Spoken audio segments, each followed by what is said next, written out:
दो important update हैं Jammu and Kashmir के स्टूडेंट्स के लिए। एक तो जो स्टूडेंट PMSSS की सिलेक्शन लिस्ट का वेट कर रहे हैं, जैसे कि आज 11 अगस्त है, आज सिलेक्शन लिस्ट रिलीज हो जानी चाहिए थी, तो डिले क्यों हो रहा है एंड अब कब रिलीज होगी selection list. Second important update है जम्मू एंड कश्मीर की कॉलेज में एडमिशन को लेकर अभी एडमिशन फॉर्मेलिटीज की लास्ट डेट एक्सटेंड कर दी है। दो तरह की काउंसलिंग, इन पर्सन की अलग, वॉक इन एडमिशन का प्रोसेस अलग। जिन बच्चों को ऑलरेडी कहीं ना कहीं एडमिशन मिल गई है, क्या वो चेंज कर सकते हैं अपना सब्जेक्ट या अपनी कॉलेज? तो ये सब चीजें हम यहाँ डिटेल में डिस्कस करेंगे। इस वीडियो को इन तक देखना और अपने बाकी फ्रेंड्स तक भी शेयर कर देना। सबसे पहले बात करते हैं PMSSS की सिलेक्शन लिस्ट को लेकर। देखो, जैसे कि आज 11 अगस्त तक इसको होल्ड पे रखा हुआ था कुछ टेक्निकल इशू की वजह से, बट आज यहाँ पर यह चीज बताई गई है कि PMSSS की जो सिलेक्शन लिस्ट है वो स्पोर्ट्स कैटेगरी की वजह से अभी और डिले हो रही है।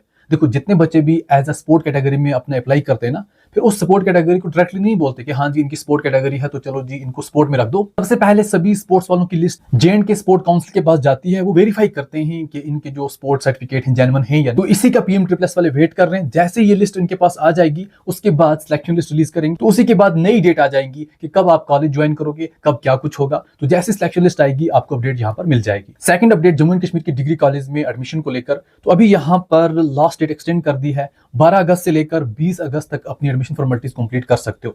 बट यहाँ पर दो तरह का सिस्टम रखा है।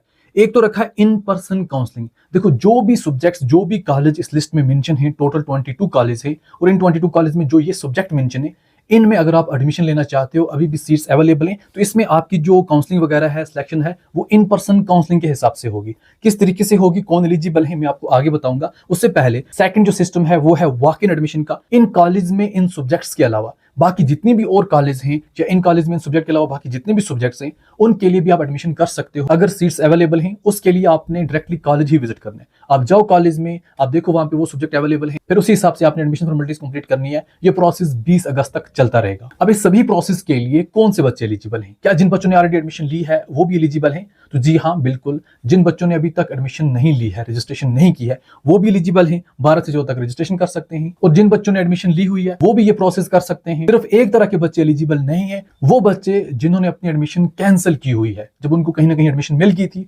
उन्होंने कैंसिल की है, सिर्फ वो एलिजिबल नहीं है, बाकी सब एलिजिबल हैं। अब सबसे पहले बात करते हैं प्रोसेस किस तरीके से है। जो इन पर्सन वाला काउंसलिंग सिस्टम है ना, जो सिर्फ इन कॉलेज में इन सब्जेक्ट्स में है, उसका सिस्टम ये है, जिन बच्चों ने रजिस्ट्रेशन नहीं की है 12 से 14 तक रजिस्ट्रेशन भी कर सकते हैं एंड अपनी यहाँ पर दोबारा से प्रेफरेंस दे सकते हैं। और जिन बच्चों ने ऑलरेडी एडमिशन ले ली है, अगर वो भी चेंज करना चाहते हैं इन कॉलेज के इन सब्जेक्ट्स में, तो वो भी दोबारा से प्रेफरेंस दे सकते हैं 12 से 14 अगस्त तक। अब जैसे अपनी प्रेफरेंस दे दोगे, 14 अगस्त को जिन कॉलेज में आपने अप्लाई किया होगा वो कॉलेज काउंसलिंग के लिए लिस्ट निकालेंगे। जब आप कॉलेज जाओगे खुद ही, अब किसी कॉलेज में किसी सब्जेक्ट में 10 सीटें हैं, वहां पर 20 बच्चे पहुंच गए, तो आपके मेरिट के हिसाब से वहां पर 10 बच्चों को सिलेक्ट किया जाएगा, एडमिशन मिल जाएगा। 12 से 14 तक अप्लाई करके 14 तारीख को अपनी कॉलेज की वेबसाइट चेक कर लेना।